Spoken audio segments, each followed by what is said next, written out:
الرحمن الرحيم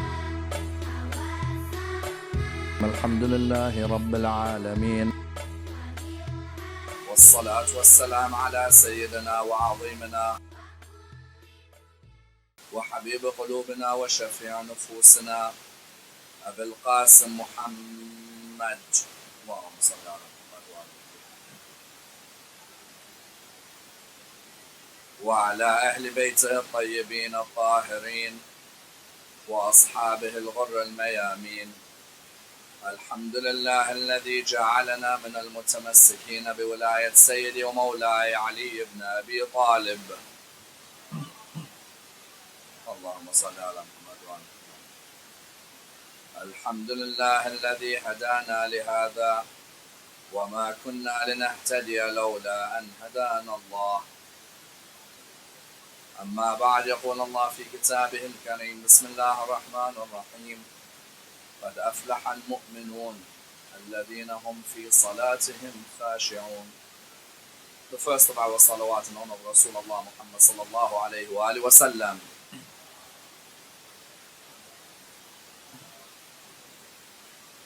The second in honor of Amir al-Mu'mineen Ali ibn Abi Talib.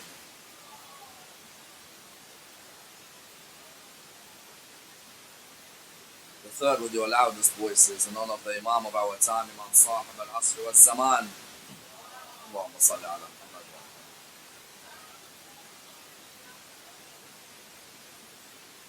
Respected brothers and sisters, Assalamu alaikum wa rahmatullah wa barakatuh. The discussion concerning why the Shia place their hands by their sides in salah or in prayer is one of the most intriguing discussions in Islamic thought, and a discussion which requires a thorough analysis, for it is a discussion which affects the lives of many Muslims in the world today. A discussion from which many lessons may be learned and many important legal examples may be derived, and a discussion with a historical base and a contemporary significance. As we know, prayer occupies a prominent position in all the world religions, and especially within the religion of Islam. Within the religion of Islam, our prayers are seen as being part of the roots of our religion. If a person's prayers are accepted, all their other acts are accepted. And if a person's prayers are rejected, all their other acts are rejected. You therefore find that many recognize that prayer is a spiritual act which seeks to allow the human being to ascend to higher levels in their life. An act which seeks to instill discipline and humility in the life of the human being. That's why many times in the supplications within the school of Ahlul Bayt, we ask Allah subhanahu wa ta'ala to help us pray that prayer which raises us as a human being to the highest of levels. As we say in one dua, Allahumma inni a'udhu bika min nafs Allah tashba' wa min qalb Allah yakhsha' wa min ilm Allah yanfa' wa min salat Allah turfa'. Ya Allah, I seek refuge from you from a prayer that does not raise me. When I want to approach my prayer every day, I want the prayer to raise me as a human being. Part of how the prayer raises you as a human being is by you recognizing the legal intricacies involved in the prayer. As in any act of worship has its laws. These laws may be very clear and some of them may not be. But there is a need for a person to understand the intricacies behind the laws for any act of worship. Otherwise, the full benefit of that act of worship cannot be derived unless a person understands each and every law related to the act of worship. As in today, if I went to Hajj, if I went to the pilgrimage in Mecca, and I do not know what the laws are, if I'm in the third round of Tawaf or the fourth round of Tawaf, and something happens, can I continue? Do I have to start again? I will not gain the full flavor because I'm not understanding the legal intricacies of that act. Likewise, fasting in the holy month of Ramadan. When I come to fast in the holy month of Ramadan, unless I know the laws related to fasting, then the benefits related to the act will not be fully understood or fully reaped. Likewise with salah, many times in the Quran you see a verse about salah beginning aqimus salah, isn't it? So whenever you see a verse in the Quran, it's either aqimus salah or aqimus salah. Many of the scholars say when Allah uses the word aqimu, part of the meaning of aqimu, establish prayer, is make sure that you're established in the laws behind the prayer. Make sure you know each and every law. As it's unfortunate today, sometimes in the school of Ahlul Bayt, when you come towards certain laws of prayer, you see people performing mistakes in their prayers regularly. Unfortunate because the person doesn't intend to perform a mistake. But the reality is, unless a person goes and reads on the background of salah, then they may end up making a mistake on each and every intricate part of salah. As in when our Holy Prophet prayed in front of the Sahaba, he wanted them to focus on each part of the salah, because each part had a physical and a spiritual benefit. When Rasulullah would say, Sallu kama ra'aytumuni usalli, pray as you saw me pray, what was he trying to say? He was trying to say that every aspect of the way I pray has a benefit for you as a human being. Do not leave an aspect thinking this is a small part I don't need to know about. Every aspect of salah, every legal intricacy needs to be understood. And that's why you find when you come to the issue of how we stand in salah, it's a fundamental legal discussion. Why? Because many times as Shia, people say to us, why do you Shia stand with your hand by your side? As in every Muslim, they say, stands with their hands folded across their chest, for example, or below their navel.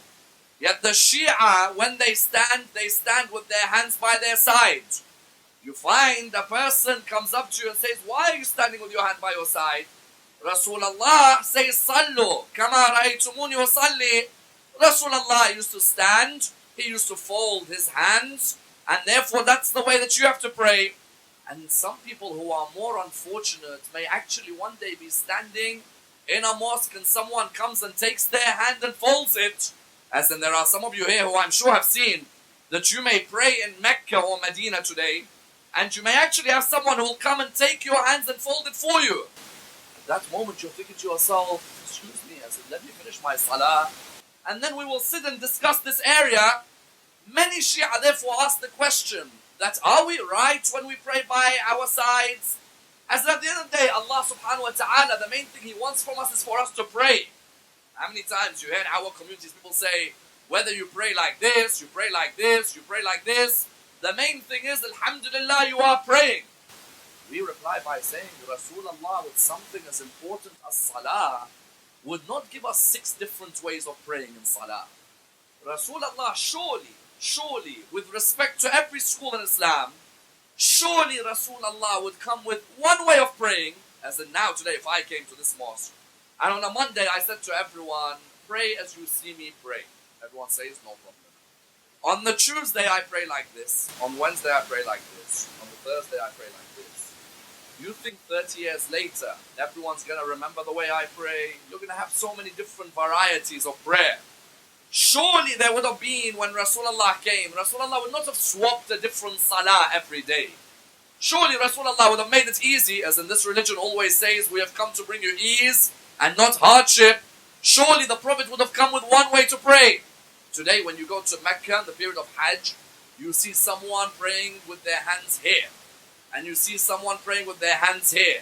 And you see someone praying with their hands here.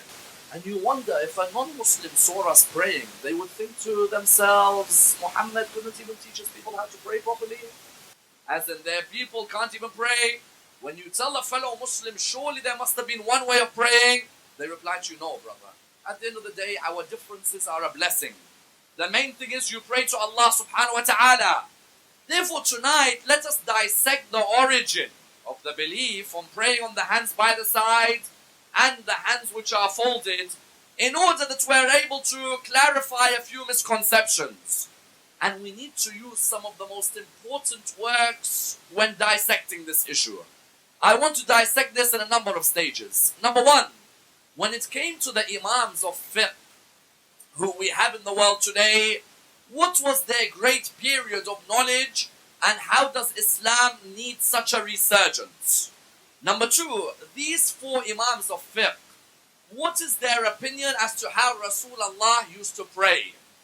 Number three, how important is Malik's opinion when it comes to the issue of what? The issue of sadl. And how different is the issue of sadl, of the hands, in relation to the qabd of the hands? Number four, and of the utmost importance, which famous companions, tabi'een and tabi'een, believed that Rasulullah used to pray with his hands by his side?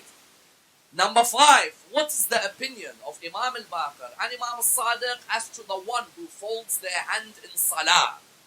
And what do the books like Man La Yahdarahu al-Faqih and the Tahdhib and Wasa'il al-Shi'a say about the issue of folding of the hands, and what do they name it in the books of hadith? Let's dissect this and dissect this topic in complete depth. When we come to the main Imams of fiqh, the main Imams of law in the Muslim world today, we find that there are four who are normally named. They are Imam Abu Hanifa, and Imam Malik, and Imam al-Shafi'i, and Imam Ahmad ibn Hanbal. These four Imams were in a part or a period of knowledge where many of the greatest scholars of Islamic history lived alongside each other, as in they were living in the time of the latter part of the 1st century and then moving into the 2nd century. You find that these scholars were scholars who were living in the greatest of periods of knowledge, as in if you went to Medina, you'd see Malik ibn Anas teaching the religion of Islam. If you went to Kufa, you'd see Imam Abu Hanifa teaching the religion of Islam. If you went to all parts of the Muslim world, Medina, Kufa, Egypt, you went to the different areas, you would see Islam being taught. You would see that this period was the crystallization of the understanding of the knowledge that Rasulullah left behind for us, as in Rasulullah had died about 70, 80 years before these people were alive. If we say Imam Abu Hanifa was born, let's say, in the latter part of the 1st century, Rasulullah died about 70, 80 years earlier. These scholars, many of them were sitting discussing different issues. You found that that period, many renowned scholars of Ahlul Sunnah would conduct classes for their students. You found teachers like Imam al-Awza'i, Imam Sufyan al-Thawri, you would find Hassan al-Basri, you would find Imam Abu Hanifa, Imam Malik, Imam al-Shafi'i, Imam Ahmad bin Hanbal. All of them would conduct classes with which aim? With the aim to try and find the sunnah of Rasulullah, isn't it? As in when they would conduct a class on law, the aim was to see which of the hadiths of Rasulullah are hadiths which are verifiable and are applicable. You found that these scholars, many of them were open to discussions with each other, as in you didn't find this sense of sectarian tension between them. On the contrary, you would find that many of them would sit in their classes, benefit from their teachers, learn from their teachers, then disseminate that knowledge. And that's why you found when people ask Islam as a religion, when was its structure codified? In reality, the theological and the legal structure of the religion of Islam was codified, I would say, 100 to 200 years after Rasulullah died. You would find in the time of Abu Hanifa and the time of Malik, there would be discussions concerning, for example, predestination versus free will. Does Allah control all our actions, or do we have free will? There would be discussions about, does God have a body or no? There would be discussions about a person, if he is a sinner, does he go to hell, or does it depend on what Allah believes on him? There were discussions about the suspension on the judgments of companions who may have been not the best ethically, but their hearts may have been different. In other words, that period was a period where Muslims were sitting learning with each other. Imam al-Sadiq in that period, if he heard an opinion of Malik, he would say, هذا رأي أهل المدينة. If he heard the opinion of Abu Hanifa, he would say, هذا رأي أهل الكوفة. And those schools survived until today. Someone asks a question. Those schools, Hanafi, Shafi'i, Maliki, Hanbali, did the imams of those schools form the schools? Or were they formed later? As in Imam Abu Hanifa, Did he intend to form the Hanafi school? Imam Malik, did he intend to form the Maliki school? Imam al-Shafi'i, did he intend to form the Shafi'i school? Because you know today in the world, 31% of the Muslim world follows Imam Abu Hanifa in fiqh. And 25% or 23% follows Imam Malik. And 25% follows, for example, Imam al-Sadiq. Therefore, you have these people, their schools remain alive until today. Abu Hanifa in India and Pakistan, you have a huge Hanafi school. Imam Malik, Morocco, Tunisia, Libya, many Malikis. Imam al-Shafi'i, Egypt, known for following Imam al-Shafi'i. Imam Ahmad bin Hanbal, if you go to Saudi Arabia today, major following of Imam Ahmad bin Hanbal or certain parts. These Imams, did they intend to formulate the school? No, they didn't. These Imams left behind pieces of literature.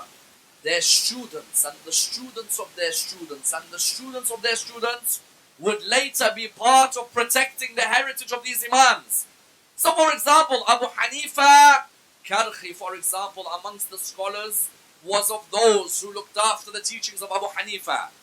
Malik, the people of Africa, were the ones who kept the teachings of Malik continuing.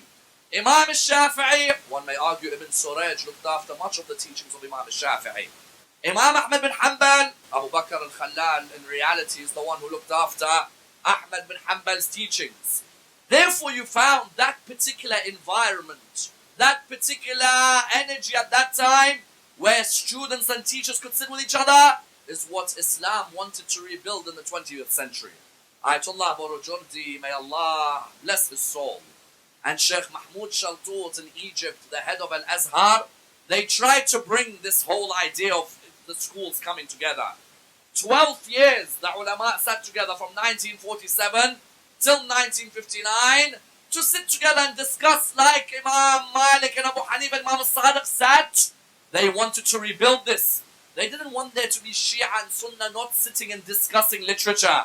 All the literature we have until today, it's a shame that the schools didn't come together. And that's why at the end Sheikh Mahmoud Shaltut would say that the Ja'fari madhab is the 5th madhab in the religion of Islam. Why? Because there was dialogue which was intra-faith. Today many people talk about interfaith, whereas intra-faith is just as important. When you come to an issue like Salah, an issue like Salah has to be understood with the opinions of other Muslims. As in, until today, Imam Malik, his book Al-Muwatta is with us until today. The Mudawwana is with us until today. Imam al-Shafi'i's books are with us until today.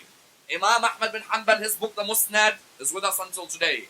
As Muslims, we have to sit together with our books of law and with the books of law of other Muslims in order to see what are the similarities and the differences. You therefore, when you came to the issue of Salah, you looked in the issue of Salah and the issues you would find. Abu Hanifa sometimes may have a difference with Malik on Salah. Malik may have a difference with the Shafi'i on Salah. Al-Shafi'i may have a difference with Ahmad bin Hanbal on Salah. Let me give you an example. In terms of combining Salah, Malik and Al-Shafi'i and Ahmad bin Hanbal, all of them allow Salah to be combined. When you are traveling or when it is raining. Abu Hanifa only allows Salah to be combined at Muzdalifah. That's it. Whereas the other three allow combination of Salah. Imam Malik, Imam al-Shafi'i, and Imam Ahmad bin Hanbal allow combination in other times. Abu Hanifa says only in Muzdalifah you combine the Salah. For example, on what breaks Salah? You find Abu Hanifa says if a black dog walks across you in Salah, your Salah is void. Whereas the others differ with this opinion. You therefore find that when you come to looking at any issue in Salah, it's vital to look at the opinions of all the schools in Islam. Why is it vital? So that when I as a Shia give my opinion, I am able to say there may be an Imam of Ahlul Sunnah whose opinion is similar to mine. This is an important point. I need to know what Abu Hanifa and Malik and Shafi'i say, so that if someone today comes and tells me, why do you pray with your hands down? I'm able to point to someone of the Imams of Ahlul Sunnah who might agree with me. If I don't study the Imams of Ahlul Sunnah, how will I know if there's a similarity or no? Therefore, on this issue of putting the hands by the side, Putting the hands by the side, in fiqh, they call it sad. And on the issue of putting the hands together, they call it qab. So when you look in the books of fiqh of Ahlul Sunnah, I mention Ahlul Sunnah because I'm going to come to the meaning of qab in tashayyu'. In Ahlul Sunnah you say sad is the putting of the hands down. Qab is putting the hands together. Let's see what the opinions are of the different schools of Ahlul Sunnah when it comes to where you place the hands in Salah. When it comes to Imam Abu Hanifa, Imam Abu Hanifa and Imam Malik say you place the hands below the navel. So when it comes to Salah, if you want to know if someone is a Hanafi, if you're standing in Pakistan, for example, or you're in Maghrib or Tunis, you will find, for example, or if you're looking, at the school of Imam Abu Hanifa and Imam Ahmad bin Hanbal. Imam Abu Hanifa and Imam Ahmad bin Hanbal, what do they say? Imam Abu Hanifa and Imam Ahmad bin Hanbal say you place the hands below the navel. Imam al-Shafi'i says no, you place it closer to the chest. Imam al-Shafi'i has an interesting explanation as to why he says you place it closer to the chest. Of course, in the opinion of all three of them, in their opinion, this is what Rasulullah used to do. As in all three of their opinion, they say that this is what Rasulullah used to do. Imam Ahmad bin Hanbal and Imam Abu Hanifa say Rasulullah used to place his hands below the navel area. Imam al-Shafi'i says Rasulullah used to place his hands closer to the chest. And the reason is so that the light of Iman does not leave the heart of the human being, you cover the chest area. It's interesting, as at the end of the day, even if a person differs with this, he says you may have the light of Iman in your chest, and you don't want it to leave. So Imam al-Shafi'i says cover that area in order that the light of Iman does not leave your heart. He says, as for those, look at Imam al-Shafi'i, how he differs with Ahmad bin Hanbal and Abu Hanifa. He says, as for those who lower their hands below the navel, that is pointing towards an area which is not recommended. That is too low. Whereas if you place it just below the chest, then you look after the light of Iman below the chest. In other words, Imam Abu Hanifa and Imam Ahmad bin Hanbal differ with Imam al-Shafi'i. Although you will see Ahlul Sunnah, many of them in the mosques folding their hands, two of the schools will fold their hands low. A third of the school will fold the hand high. This is an indicator that there's still uncertainty about the folding, isn't it? As in, if it was clear that Rasulullah, if it was clear about the folding, all Ahlul Sunnah would come forward and fold in exactly the same place. Whereas Imam Abu Hanifa and Imam Ahmad bin Hanbal below, Imam al-Shafi'i above.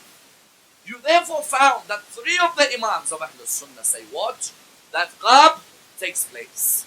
However, the fourth of the Imams of Ahlul Sunnah is adamant on his opinion that Rasulullah prayed with his hands by his side. Who is that? Imam Malik ibn Anas. Now this is a fundamental point to understand, because they call this the debate between living tradition and sahih tradition. This is an important debate. Living versus sahih tradition. I want you to remember this. Imam Malik was born around the same time as Imam al-Sadiq, and he was born in the 93rd year or 91st year after Hijrah. Imam al-Sadiq was born in the 80th year after Hijrah. So there's about 10 years of difference between them. And many believe Imam Malik's book, al-Muwatta. Al-Muwatta means in English the approved, al-Muwatta. Imam Malik, many believe, including Imam al-Shafi'i, that the greatest book after the Quran is the Muwatta of Malik. And that's the opinion of Imam al-Shafi'i. He says the soundest book when it comes to the collection of hadith after the Quran, in terms of the legal hadith, is that of Imam Malik. Imam Malik originally comes from a family that used to live in Yemen. Then they came towards the religion of Islam in the time of Rasulullah, and they resided and lived in Medina. They continued to live in Medina. His uncle was a scholar, the whole family were known scholars. He was a person who from a young age was known for his ability to learn, his ability to memorize. Not just his ability to learn and memorize, his spirituality was renowned. Imam Malik is placed alongside people like Uwais al-Qarani, Imam Amir al-Mu'mineen, Imam al-Ghazali, Abdul Qadir al-Gailani, for their spirituality as well. Because Imam Malik was known for two things in Medina, and his relationship with Medina is vital in this discussion. Why? He was known for two things in Medina, Imam Malik. The first is that he'd walk around Medina barefooted out of respect for the earth of Medina. He wouldn't walk with a shoe in Medina. He would walk barefooted. He says, I have this much respect for the earth of Medina that I walk barefooted. Secondly, Imam Malik used to kiss all the buildings in Medina when he would walk. Because he would say, imagine, only 90, 100 years ago, Rasulullah touched this building. It's a very beautiful point. That Imam Malik in Medina, if he sees any building, he'd come and kiss it. And he would say, imagine Rasulullah's hand touched this building, or his body touched this building. I said to him, oh Imam Malik, come to Medina today and see which of the buildings remain of Rasulullah. See which of the heritage remains of Rasulullah. His house has been turned into a hotel, and his library has been turned into a car park. And it's a shame. It's a shame, the destruction of the heritage in Medina. Imam Malik used to walk around Medina, he would kiss the buildings. Because he would say, these are the buildings where Rasulullah used to walk, where Rasulullah used to teach. This Imam Malik, he compiled two famous works. One work was the Muwatta. The Muwatta was compiled on behalf of Abu Ja'far al-Mansur. Abu Ja'far al-Mansur, the Khalifa, known as al-Mansur al-Dawaniqi, had asked Imam Malik to compile the Muwatta because there were inconsistencies in the opinions of the people of Iraq. So Malik came together and he compiled the Muwatta. And in the Muwatta, you will find there are 12 hadiths or so from Imam al-Sadiq. Within the Muwatta, you have hadiths from Imam al-Sadiq amongst others. Another of his famous books was called the Mudawwana. The Mudawwana was another of his works where he looks at certain legal issues in relation to prayer. Imam Malik, therefore, what was his particular conception of how you understand the particular tradition? He said, I go by the actions of the people of Medina. What do we mean?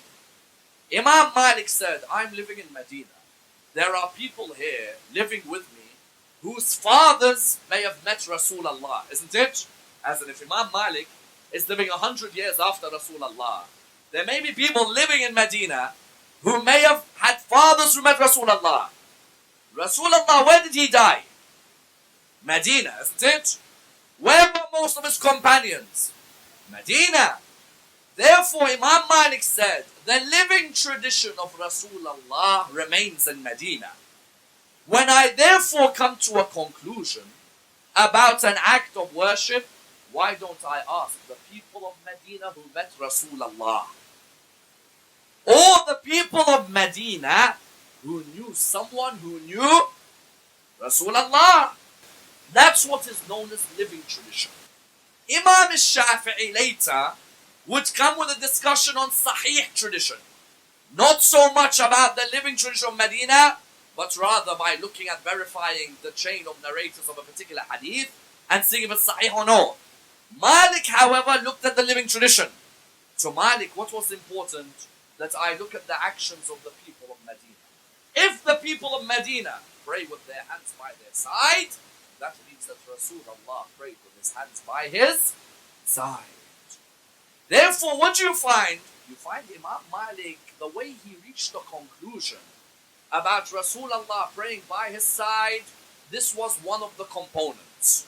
That he said what? That he came forward and he said that the people of Medina until today pray with their hands by their side.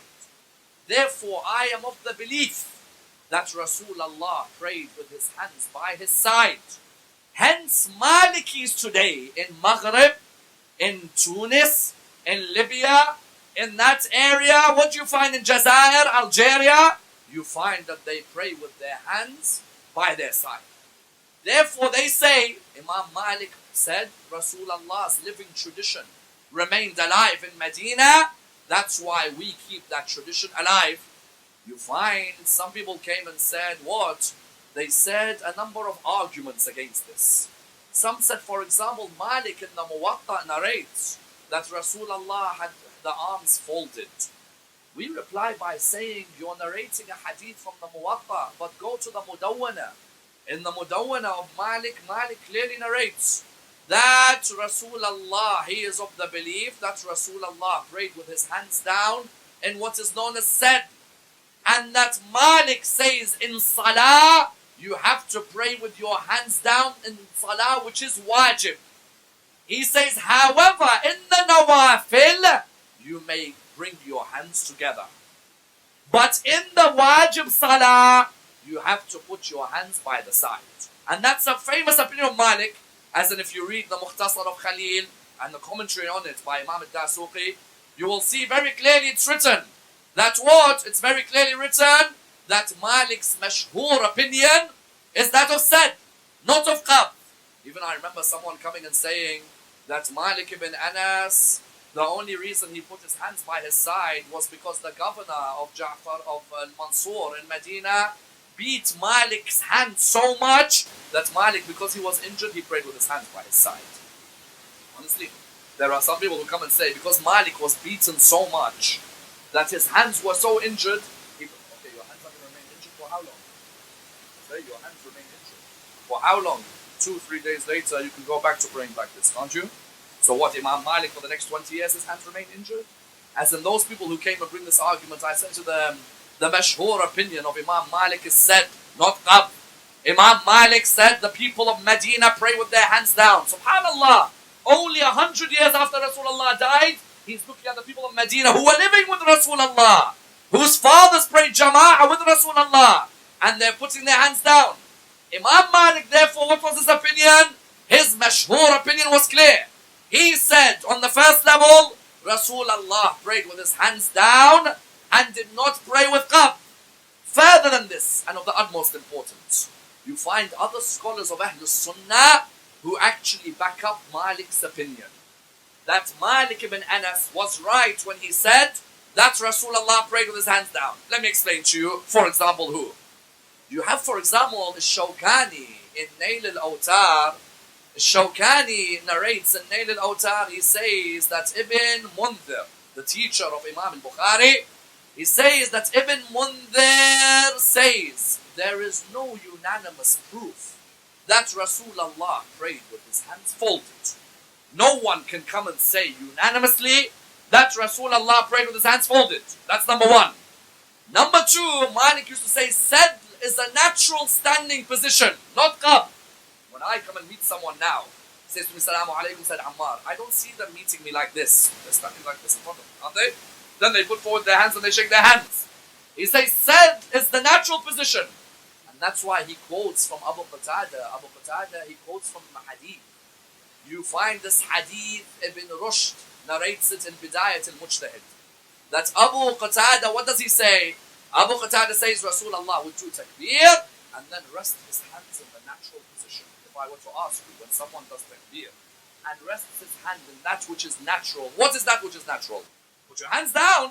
It's not natural for someone to do takbir and then go like this. The natural position, Abu Qatada says, is what? Is that Rasulullah would put his hands down. And that's why in the Musnad of Ahmad bin Hanbal, there's a hadith from Jabir bin Samurah where Rasulullah says he sees some companions who are folding their hands. He says to them, why are you folding your hands like the tail of a horse? Put your hands by your side. This is in the Musnad of Ahmad bin Hanbal. Jabir bin Samurah says, Rasulullah says that companions fold their hands. He said, why are you folding your hands? Like what? Like the folding of the tail of the horse. Even Aisha herself makes it clear in Sahih al-Bukhari that at the beginning, alongside Rasulullah, people were praying with their hands by their side. Aisha has a hadith in Bukhari where she says, I hate those who put their hands by their side in Salah because it reminds me of the way the Jews pray. No problem. You hate, you don't hate. The main thing for me is what? The main thing is that in the time of Rasulullah, what do we find? In the time of Rasulullah, Rasulullah is telling his companions, don't fold your hands. Aisha says there are people who are putting their hands by their side and she hates it because it reminds her of the way the Jews pray with their hands by their side. Further than that, Sahal ibn Sa'ad al-Sa'idi, the companion of Rasulullah, Sahal ibn Sa'ad who met Imam Zayn al-Abidin in Sham after Karbala. Sahal ibn Sa'd al-Sa'di himself narrates. He says, we were ordered to fold our hands. When he says we were ordered, what does it mean? It means that we were used to praying with our hands by our side, but we were then ordered, meaning someone forced us to pray with our hands together. Otherwise, the way we used to pray with Rasulullah was what? Was with our hands by the side. If you go to Ibn Abdul Barr in the Tamheed, and who else? Abdul Razak in the Musannaf, both of them make it clear that in the time of Rasulullah, the preferable opinion was said. Qab, they say, because there is uncertainty about Qab, and also because of this uncertainty, it goes to show that you cannot come forward and say Rasulullah definitely folded his hands. One of them says near the chest, the other says below the navel, and they don't even say it as wujub. They say it's recommended to fold your hands. When a person says it's recommended, it means he himself is not sure if Rasulullah prayed with his hands folded, isn't it? As in, if a school says it's wajib to pray with your hands by your side, that means the imam of that school knows Rasulullah prayed with his hands by his side. Whereas when a school says it's recommended, it means we're not sure. Maybe he prayed with his hands folded or maybe not. And that's why you found Ibn Abdul Barr in the Tamheed. You know what he says? He says the following Sahaba, the following Tabi'een, all of them prayed with their hands by their side. Who? He says, for example, Hassan al-Basri prayed with his hands by his side. Ibrahim al-Nakha'i prayed with his hands by his side. Ibn Sirin prayed with his hands by his side. You find Ibn al-Zubair prayed with his hands by his side. And then he then narrates an important incident. He narrates that Sa'id ibn Jubair, the great companion of Imam Zayn al-Abidin, Sa'id ibn Jubair, that companion who was killed by Hajjaj bin Yusuf al-Thaqafi. Sa'id ibn Jubair, he is narrated to have done what? Sa'id ibn Jubair is narrated that one day he sees, while he's doing tawaf of the Kaaba, Sa'id ibn Jubair, it's narrated, sees someone praying with his hands folded. Sa'id leaves the tawaf of the Kaaba, goes to the person, straightens his hand in salah, and goes back to do his tawaf. This hadith indicates what? Sa'id ibn Jubair is one of the Tabi'een, one of the companions who are of the generation after the companions. Sa'id ibn Jubair would not make a person put his hands down straight unless Sa'id ibn Jubair knew that this idea of putting your hands together is not part of the sunnah of Rasulullah. Therefore you found within the books of Ahl Sunnah, it was clear that when people like Hassan al-Basri, Ibn Sirin, Ibrahim al-Nakha'i, all of them prayed with their hands by their side. You found when Malik's opinion was therefore given, Malik based it on the fact that the Tabi'een like Sa'id, like Ibrahim, like all of them, because they prayed with their hands by their side, Malik said, therefore, this is the living tradition of the people of Medina. And that's why today if someone comes to you and says to you, hey Shia, why are you praying with your hands by your side? Reply by saying, okay, I'm not a Shia, I'm a Maliki. Does that make you happy? As in subhanallah today, wallah, if I'm in a mosque, if someone comes to me, Shi'i, Rafidi, why are you praying with your hands down? Imagine if I turn around to him and say, I'm not a Shia, I'm a Maliki. MashaAllah, brother, keep praying, inshallah. Isn't it? As in, Malik, it's okay. When Imam Malik says pray with your hands down, and everyone knows it's his mashhur opinion, no problem. When a Shi'i prays with his hands down, Rafidi, why is he praying with his hands down? What's the difference? The difference is that I'm taking from the scholars of the religion of Islam, aren't I? Imam Malik, isn't he one of the scholars? Imam Malik, isn't he acting according to the practice of the people of Medina? If Imam Malik is telling us that the Tabi'een used to pray with their hands down, then I take the opinion of Imam Malik. Why? Because Imam Malik is solid in his opinion. He says the hands are down. Imam Shafi'i says up here. Imam Abu Hanifa says here. It's not clear for me. Here or here. Imam Malik tells me naturally the position of Sadl is the way forward. And that's why what do you find? When you look at Imam Malik is whose student? Imam Malik is the student of Imam al-Sadiq salawatullah wa salamu alayhi. Allahumma salli ala Muhammad wa. Do you know many of our brothers in Ahl Sunnah, when you ask them, Imam Malik, who's his teacher? They say to you, Wallah, we think his teacher may be Ibn Shahab al-Zuhri, for example, or his teacher may be someone else. You say, ask Imam Malik, who was the greatest faqih in the whole history of Medina? Imam Malik himself would say, Imam al-Sadiq is the greatest faqih. Imam Malik is a student of Imam Ja'far al-Sadiq. Imam Abu Hanifa is a student of Imam Ja'far al-Sadiq. Therefore, what do you find? You find when Imam Malik took it on the basis of the people of Medina, he knew there was a teacher in Medina by the name of Ja'far bin Muhammad. And who better to learn about Rasulullah than the great-grandson of Rasulullah, isn't it? Now I want to learn, for example, I want to learn about the practice of your great-grandfather. Do I go to someone who never knew your family? Or do I go to who? Do I go to you, who are from the family? From the family, surely the family would inherit what the grandfather practices. Imam al-Sadiq's grandfather is Imam Zayn al-Abidin. Imam Zayn al-Abidin's grandfather is Imam Amir al-Mu'mineen. Imam Amir al-Mu'mineen is the student of Rasulullah. Therefore, who better to teach me about how to pray than Imam al-Sadiq alayhi salam? And I give credit to Imam Malik. Imam Malik, at least, he gives 12 hadiths to Imam al-Sadiq in the Muwatta. Imam al-Bukhari, not one hadith of Imam al-Sadiq. Imam Malik, 12 hadiths. Even 12. What was 12? Imam al-Bukhari, not one hadith from Imam Ja'far al-Sadiq. The whole of Sahih al-Bukhari, there's not one hadith from Ja'far al-Sadiq. And there are hadiths from people, wallah, I don't want to mention them on the minbar. Whereas Imam Malik narrates from Imam al-Sadiq, because they recognize in fiqh there is no one as superior as Imam al-Sadiq alayhi salam. And that's the sad travesty about this religion. That today, when they want to learn about how do you pray, I say to all the brothers, why are you going somewhere when Ja'far al-Sadiq prays with his hands down? Why don't you learn from Ja'far al-Sadiq? Why don't you learn from Imam al-Baqir? Imam al-Baqir, Imam al-Sadiq, when they pray with their hands down, isn't that enough proof for you that Rasulullah prayed with his hands down? As in, if you put all the semantics of debate aside, if Imam al-Baqir and Imam al-Sadiq prayed with their hands down, then why am I going to learn about how Rasulullah prayed when these two prayed with their hands down? And that's why the question arises, what was the Shia opinion about how we pray?